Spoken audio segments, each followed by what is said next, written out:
I have two children, a son who's coming up to 3 and a daughter that is 9 weeks old.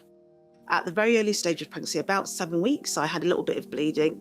Went and had a scan, and actually that's when they first identified that I had a couple of millimeters fibroid in my cervix. By the time I got to my 20-week scan, it was the size of a tennis ball. My cervix is unable to dilate. It was also at more risk of bleeding. And because of that, the baby was also breached because it'll be hard for the baby to turn and engage. The consultant said to me, so you have to have a C-section. I was in tears. I felt like lots of choice had been taken away from me. But in the end, it ended up being a really nice way of giving birth.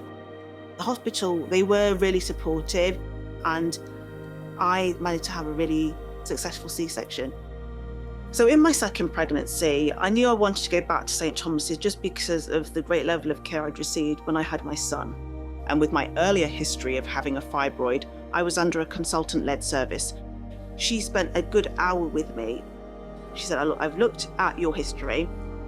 You still got a fibroid in your cervix, which will most likely impact delivery. Most likely it will be a C-section."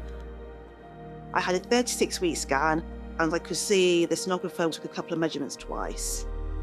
I sat in the consultant's chair and she asked me about the baby's movement. I felt that the baby has been moving a little bit less, but I wasn't sure because my baby wasn't a big kicker. She said, given that and your history of having a fibroid, this baby needs to be delivered ASAP. I said to her, you know what? I have a toddler at home. I have nothing prepared. I haven't even packed a hospital bag. So she said, you need to go down to monitoring. And if everything is okay, you can go home for the night, but you have to promise me that if anything changes, if anything you're not sure about, you come straight back to the hospital. I was so pleased that the doctor listened to me, and the fact that she looked at it from a medical perspective, but also she recognised that I was also already a mother.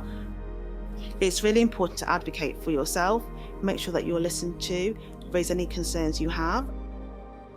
I was in from Saturday morning, and then I had the baby as a category 3 C-section. So category 3 being that it's an emergency, but it's not a right now emergency.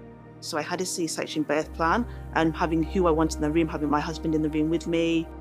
I had a playlist that I created for myself that could be played when we were actually in the surgery, in the theatre. Then my husband was able to connect the playlist to the speakers. My husband is very squeamish, so actually one of the doctors in there said, do you want me to take the pictures for you? And they took pictures of my baby being delivered.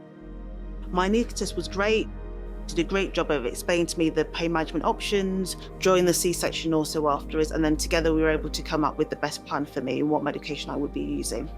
I would 100% recommend St Thomas's. It was a good experience in terms of me being looked after and the baby arriving safe, healthy and well. For more information to help you make informed decisions about your maternity care, visit guysandstthomases.nhs.uk/maternity.